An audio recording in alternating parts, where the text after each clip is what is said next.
இன்றைய தியானம். பூ மலர் உன் திருவடியில் சாத்துதற்கு நான் தகுதி உடையவன் ஆவேனாக.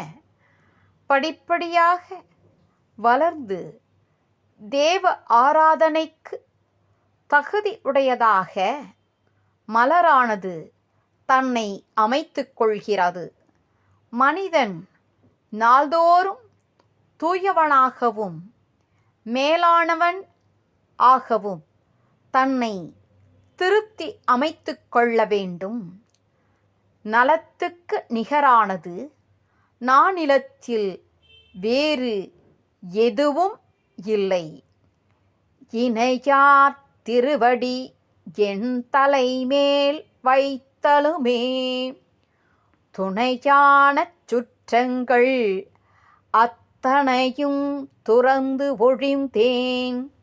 அணையார் புனல் தில்லை அம்பலத்தே ஆடுகின்ற புனையாளன் சீர்பாடி பூவல்லி கொய்யாமோ